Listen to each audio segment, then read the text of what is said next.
അള്ളാഹുവിൻ്റെ പരിശുദ്ധമായ ഇസ്മുകളിൽപ്പെട്ട ഒരു ഇസ്മാണ് കബീർ എന്ന ഇസ്മ. വലിയവൻ, ഏറ്റവും വലിയവൻ എന്ന് നമുക്കതിന് അർത്ഥം പറയാം.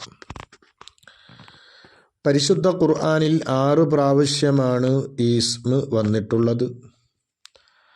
ഇതിൻ്റെ അബ്ജദിയത്ത് 232 ആണ്. അള്ളാഹുവിൻ്റെ ദാത്തിയായ പരിശുദ്ധമായ ദാത്തിൽ നിലകൊള്ളുന്ന വിശേഷണമാണ് അള്ളാഹു കബീർ ആവുക എന്നത്. കബീർ എന്നതിൻ്റെ അർത്ഥം പണ്ഡിതന്മാർ പല രൂപത്തിൽ വിശദീകരിച്ചത് കാണാം. മഹത്വം എന്നതിൻ്റെ അങ്ങേയറ്റം കൊണ്ട് വിശേഷണം സിദ്ധിച്ചവനാണ് അള്ളാഹു. നിഹായത്തുൽ കിബിരിയ, ഏറ്റവും ഉന്നതമായ മഹത്വം കൊണ്ട് വിശേഷണം സിദ്ധിച്ചു. ഉള്ള വസ്തുക്കളിൽ ഏറ്റവും കമാലിയത്ത്, പരിപൂർണത ഉള്ളവനാണ് അള്ളാഹു എന്ന നിലക്ക്. അതല്ലെങ്കിൽ പഞ്ചേന്ദ്രിയങ്ങളെ കൊണ്ട് ദർശിക്കാൻ പറ്റുക, ബുദ്ധികളെ കൊണ്ട് മനസ്സിലാക്കാൻ പറ്റുക എന്ന ആ ഒരവസ്ഥയെ തൊട്ട് മേലെയായവനാണ് അള്ളാഹു എന്നത് പ്രകാരം ഏറ്റവും ഉന്നതമായ മഹത്വം കൊണ്ട് വിശേഷണം സിദ്ധിച്ചവൻ. ഇതാണ് കബീർ എന്നതിൻ്റെ അർത്ഥമായി പണ്ഡിതന്മാർ പറഞ്ഞത്. അപ്പോൾ അള്ളാഹുവിലേക്ക് ചേർത്തി നോക്കുമ്പോൾ സർവ വസ്തുക്കളും ചെറിയതാണ്, നിസ്സാരമായതാണ്. അള്ളാഹു സൃഷ്ടികൾക്ക് മനസ്സിലാക്കാൻ പറ്റുന്ന അവസ്ഥയെ തൊട്ടെല്ലാം മേലെയായവനാണ്. ഈ പ്രപഞ്ചത്തിൽ ഉള്ള ഏതൊരു വസ്തുവും അതൊക്കെ വളരെ സ്ഥാനവും പദവിയും ചെറിയതായതാണ്. അള്ളാഹുവാണ് നിരുപാധികം ഏറ്റവും വലിയവൻ. മഹത്വം കൊണ്ടും ഉന്നതമായ പദവി കൊണ്ടും വിശേഷണം സിദ്ധിക്കപ്പെട്ടത് അള്ളാഹു മാത്രമാണ് എന്നിങ്ങനെ പല രൂപത്തിൽ ഈ ഇസ്മിന് വിശദീകരണം പറഞ്ഞ പണ്ഡിതന്മാർ ഉണ്ട്. ഈ ഇസ്മുമായിട്ട് നമ്മൾ എങ്ങനെയാണ് ബന്ധം പുലർത്തേണ്ടത്? അള്ളാഹുവിൻ്റെ കിബിരിയായിനെ, മഹത്വത്തെ എപ്പോഴും കണ്ടുകൊണ്ടിരിക്കണം. ഏതൊരു വസ്തുവിലേക്ക് നാം നോക്കുമ്പോഴും അതിലൊക്കെ അള്ളാഹുവിൻ്റെ മഹത്വമായിരിക്കണം നമ്മൾ ആദ്യമായി കാണേണ്ടത്. എന്ന് മാത്രമല്ല, അള്ളാഹുവിന് താഴ്മ ചെയ്യുന്നതിൽ നമ്മൾ അമിതമായി കൊണ്ടേയിരിക്കണം. ഒരു മനുഷ്യന് അള്ളാഹുവിൻ്റെ മഹത്വം എത്ര കണ്ട് ബോധ്യമാകുന്നുണ്ടോ അത്ര കണ്ട് അവനിൽ താഴ്മ ഉണ്ടാകും എന്നാണ്. ഒരു മനുഷ്യനിൽ താഴ്മ കുറയുന്നത് അള്ളാഹുവിൻ്റെ മഹത്വം മനസ്സിലാക്കാൻ അവന് സാധിക്കാത്തത് കൊണ്ട് മാത്രമാണ്. അതുപോലെ തന്നെ ഇസ്മുമായിട്ട് ബന്ധം പുലർത്തുന്ന സമയത്ത് സൂഉൽ അദബ് ഉണ്ടാകലിനെ തൊട്ട് നമ്മൾ സൂക്ഷിക്കുക എന്നത് നമ്മളിൽ ഉണ്ടാകുന്ന കാര്യമാണ്. അദബ് കേടുകൾ സംഭവിക്കാൻ പാടില്ല. പലപ്പോഴും മനുഷ്യനിൽ ഉണ്ടായേക്കാവുന്ന ഒരു ചിന്തയാണ് അവൻ വലിയവനാണ് എന്ന ചിന്ത. നമ്മൾ നിസ്കരിക്കാൻ നിൽക്കുന്ന സമയത്ത് തന്നെ 2 അർത്ഥങ്ങൾ ഏറ്റവും ചുരുങ്ങിയതുള്ള, ഒരു പക്ഷേ 2-ലധികം അർത്ഥങ്ങളും ആശയങ്ങളും ഉണ്ടാകും. എന്നാൽ ഏറ്റവും ചുരുങ്ങിയത് 2 അർത്ഥതലങ്ങളുള്ള ഒരു പരിശുദ്ധ വചനം നമ്മെക്കൊണ്ട് ചൊല്ലിപ്പിച്ചിട്ടാണ് നമ്മളുടെ നിസ്കാരം നമ്മൾ തുടങ്ങുന്നത്. അല്ലാഹു അക്ബർ. അല്ലാഹുവാണ് ഏറ്റവും വലുത് എന്നാണല്ലോ അതിൻ്റെ അർത്ഥം. എല്ലാ മഹത്വവും ഏറ്റവും ഉന്നതമായ പദവിയും ഒക്കെ അള്ളാഹുവിന് മാത്രമാണ്. ഇത് അല്ലാഹു അക്ബർ എന്നതിൻ്റെ ഒരർത്ഥമാണ്. മറ്റൊരർത്ഥം, അല്ലാഹു അക്ബർ എന്ന് ചൊല്ലുന്ന ഈ മനുഷ്യൻ അവൻ്റെ ഖൽബിൽ കൊണ്ടുവരേണ്ട അർത്ഥമാണ്. അല്ലാഹുവേ, നീയാണ് എനിക്ക് ഏറ്റവും വലുത്. ആദ്യം പറഞ്ഞത് അല്ലാഹുവാണ് യഥാർത്ഥത്തിൽ ഏറ്റവും വലിയവൻ എന്ന അർത്ഥമാണ്. രണ്ടാമത് പറഞ്ഞ അർത്ഥം, ഓരോ മനുഷ്യനും ഇത് ചൊല്ലുമ്പോൾ അവൻ്റെ ഹൃദയത്തിൽ കൊണ്ടുവരേണ്ടുന്ന അർത്ഥം, അല്ലാഹുവേ, നീയാണ് എനിക്ക് ഏറ്റവും വലുത്. ദുനിയാവിലെ പല വിഷയങ്ങൾക്കും ഞാൻ പ്രാധാന്യം കൊടുക്കാറുണ്ടെങ്കിലും അതിനേക്കാളൊക്കെ എനിക്ക് ഏറ്റവും വലുത് നീയാണ്. ഈ അർത്ഥം മനസ്സിൽ കൊണ്ടുവന്നുകൊണ്ടാണ് നിസ്കാരത്തിൻ്റെ തക്ബീറത്തുൽ ഇഹ്റാം ഒരാൾ ചൊല്ലുന്നത് എങ്കിൽ തീർച്ചയാണ് അവൻ്റെ നിസ്കാരത്തിൽ മറ്റു ദുന്യവിയായ ചിന്തകൾ കയറിക്കൂടുന്നതിനെ തൊട്ട് ഒരു പരിധിവരെ അവനിക്ക് രക്ഷപ്പെടാൻ കഴിയും.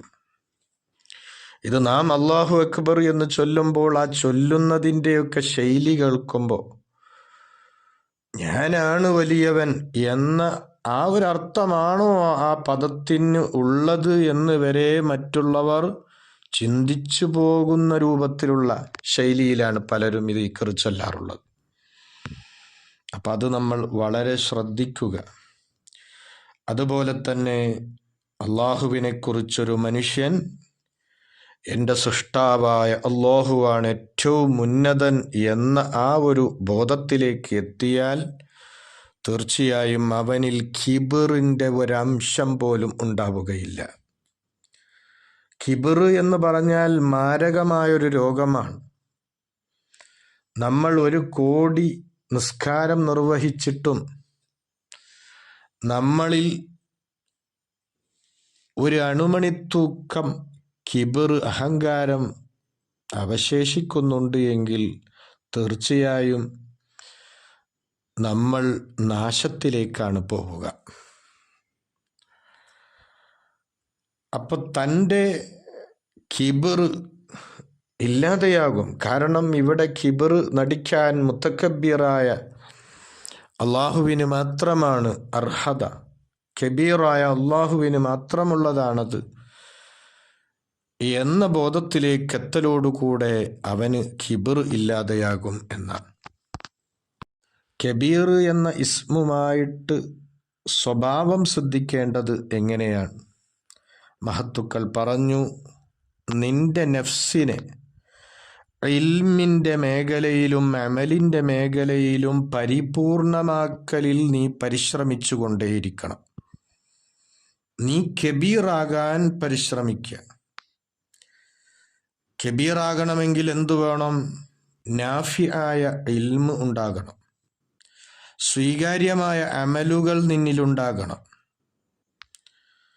സ്വീകാര്യമായ അമല് എന്ന് പറയുമ്പോൾ അതൊരു വിശാലമായ അർത്ഥതലമുള്ളൊരു വാക്കാണ്. സ്വാലിഹായ അമല് 2 രൂപത്തിലാണ്. ഒന്ന്, നമ്മൾ ചെയ്യുന്ന സ്വീകാര്യമായ നിസ്കാരങ്ങൾ, നോമ്പുകൾ, സക്കാത്തുകൾ, സ്വതക്കകൾ, ഹജ്ജ്, ഉംറകൾ, ഖുർആൻ പാരായണം, ദിക്റുകൾ, സ്വലാത്തുകൾ, ഇതൊക്കെ സ്വീകാര്യമായ അമല്, സ്വാലിഹായ അമലുകൾ. അതേപോലെ തന്നെ അള്ളാഹുവിൻ്റെ മഹത്തുക്കളായ ആളുകൾ, അതും സ്വാലിഹായ അമലാണ്.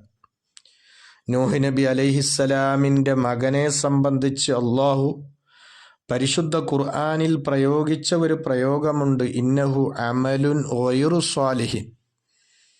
നൂഹ് നബിയെ, നിങ്ങളുടെ മകൻ തന്നെയാണ് അത്, പക്ഷേ അവൻ അമലുൻ വൈറു സ്വാലിഹ്, സ്വാലിഹല്ലാത്ത അമലാണ്. നൂഹ് നബിയാകുന്ന നിങ്ങൾ സ്വാലിഹായ അമലാണ് എന്ന വളരെ അർത്ഥവ്യാപ്തിയുള്ള ഒരാശയം അതിലൂടെ അള്ളാഹു പഠിപ്പിക്കുന്നുണ്ട്. അപ്പോൾ ഏതായാലും ഇൽമിൻ്റെ മേഖലയിലും അമലിലുമായിട്ട് നിന്റെ നഫ്സിനെ പരിപൂർണമാക്കുന്നതിൽ, സമ്പൂർണമാക്കുന്നതിൽ നീ പരിശ്രമിച്ചു കൊണ്ടേയിരിക്കണം. എത്രത്തോളം നിന്നിൽ ഉണ്ടായിത്തീരുന്ന ആ ഒരു പരിപൂർണത മറ്റുള്ളവരിലേക്ക് വിട്ടുകടക്കുന്ന രൂപത്തിൽ. നമുക്കെല്ലാവർക്കും അറിയാം, ഒരു സാധാരണ അവസ്ഥയിലുള്ളൊരു മനുഷ്യൻ ഒരു സമ്പൂർണനായ മനുഷ്യനോട് സഹവസിക്കുമ്പോൾ തീർച്ചയായും ആ സാധാരണക്കാരൻ സമ്പൂർണനാകും. മണ്ടന്മാരോട് സഹവസിക്കുന്നവൻ മണ്ടന്മാരാകുമെന്നും സമ്പന്നരോട് സഹവസിക്കുന്നവൻ സമ്പന്നരാകുമെന്നും സംസ്കാരമുള്ളവരോട് സഹകരിക്കുന്നവൻ സംസ്കാരമുള്ളവരാകുമെന്നതൊക്കെ എല്ലാവർക്കും അറിയാവുന്ന കാര്യമാണ്. എന്നതുപോലെ സ്വാലിഹായ ആളുകളോട് ബന്ധം പുലർത്തുമ്പോൾ തീർച്ചയായും അവരിലുള്ള സ്വലാഹിയത്ത്, ആ ഒരു നന്മ നമ്മളിലേക്ക് വിട്ടുകിടക്കും. ആ ഒരു അവസ്ഥ നിന്നിലുണ്ടാകണം. നീ നിന്റെ നഫ്സിനെ പരിപൂർണമാക്കുന്നതിൽ പരിശ്രമിച്ച് നിന്നിൽ നീ നേടിയെടുത്ത ആ ഒരു പരിപൂർണത മറ്റുള്ളവരിലേക്ക് വിട്ടുകടക്കുന്ന ആ ഒരു രൂപത്തിലായി ജനങ്ങൾക്കിടയിൽ ജനങ്ങൾക്ക് അറിവ് പകർന്നു കൊടുക്കുന്ന, സന്മാർഗം പറഞ്ഞു കൊടുക്കുന്ന, സന്മാർഗത്തിലേക്ക് അവരെ നയിക്കുന്ന, സൃഷ്ടികൾക്ക് മാതൃകയായ ആ ഒരു രൂപത്തിൽ നീയായി മാറലാണ് കബീർ എന്നതുകൊണ്ട് സ്വഭാവം ശ്രദ്ധിക്കൽ. അപ്പം നിന്റെ ദാത്ത്, നിന്റെ തടി, അത് സമ്പൂർണമാകാൻ എന്തൊക്കെ കാര്യങ്ങൾ ആവശ്യമുണ്ടോ അതൊക്കെ നീ ചെയ്തുകൊണ്ടിരിക്കണം. അതിനുവേണ്ടി നീ പരിശ്രമിച്ചു കൊണ്ടിരിക്കണം. അള്ളാഹുവിനെ നമുക്ക് എല്ലാത്തിനേക്കാളും മഹത്വമുള്ളതായി, നമുക്ക് പ്രിയപ്പെട്ടതായി കാണാൻ കഴിയണം. മഹത്തുക്കൾ പറഞ്ഞു, ഈ ഇസ്മിനെ ഒരാൾ ധാരാളമായി ചൊല്ലുകയാണെങ്കിൽ അള്ളയല്ലാത്ത മറ്റു സൃഷ്ടികളുടെ മുമ്പിൽ നിന്ദ്യമാകുന്ന ആ ഒരവസ്ഥയെ തൊട്ട് അവനെ അല്ലാഹു തആല രക്ഷപ്പെടുത്തും. അള്ളാഹുവിൻ്റെ സൃഷ്ടികൾക്ക് അവനോട് പ്രത്യേകമായ ഒരു സ്നേഹമുണ്ടാകും. ധാരാളം മാർഗങ്ങളിലൂടെ അള്ളാഹു അവനെ സഹായിക്കുകയും ശക്തിപ്പെടുത്തുകയും ചെയ്യും. ധാരാളം തത്വജ്ഞാനങ്ങളും അറിവുകളും അവനിലൂടെ അല്ലാഹു തആല സംസാരിപ്പിക്കും, പുറത്തു കൊണ്ടുവരും. ഇൽമിൻ്റെയും ആത്മജ്ഞാനത്തിൻ്റെയും കവാടങ്ങൾ ആ മനുഷ്യന് വേണ്ടി തുറന്നുകൊടുക്കും. അതേപോലെ തന്നെ ഭക്ഷണത്തിലേക്ക് ഈ മഹത്തായ ഇസ്മ അതിൻ്റെ അഭിജദീയത്ത് പ്രകാരം ഊതി മന്ത്രിച്ച് കഴിക്കുമ്പോൾ ഒരു വീട്ടിലുള്ള മാനസികമായി അകലം പാലിച്ച് ജീവിക്കുന്ന ഭാര്യ ഭർത്താക്കന്മാർ, അല്ലെങ്കിൽ മക്കളും മാതാപിതാക്കളും, അവരൊക്കെ തമ്മിൽ യോജിപ്പ് ഉണ്ടാകും. അതുപോലെ അവന് ഉയർന്ന സ്ഥാനങ്ങൾ ലഭിക്കാൻ അത് കാരണമാകും എന്നൊക്കെ മഹത്തുക്കൾ പഠിപ്പിക്കുന്നു. യാ കബീറു അൻതല്ലദീ ലാ തഹ്തദിൽ ഉഖൂലു ലിവസ്ഫി അളമതിഹി. യാ കബീറു അൻതല്ലദീ ലാ തഹ്തദിൽ ഉഖൂലു ലിവസ്ഫി അളമതിഹി. ഒരു ബുദ്ധിക്കും നിന്റെ മഹത്വത്തെ വർണ്ണിക്കാൻ പറ്റാത്ത അത്രയും ഉന്നതനായ അല്ലാഹുവേ എന്ന അർത്ഥമുള്ള ഈ പരിശുദ്ധമായ ദിക്ർ ഒരു മനുഷ്യൻ അധികരിപ്പിക്കുമ്പോൾ കാലങ്ങളായി വീടാതെ കിടക്കുന്നവൻ്റെ കടബാധ്യതകൾ വീടുമെന്നും അവൻ്റെ റിസ്ഖിൽ വലിയ വിശാലത ഉണ്ടാകുമെന്നും ഏതൊരു പ്രയാസകരമായ കാര്യങ്ങളും അവൻ്റെ അടുക്കൽ ചെറുതാകുമെന്നുമൊക്കെ മഹത്തുക്കൾ പഠിപ്പിക്കുന്നു. അള്ളാഹു തൗഫീഖ് തരട്ടെ. ആമീൻ.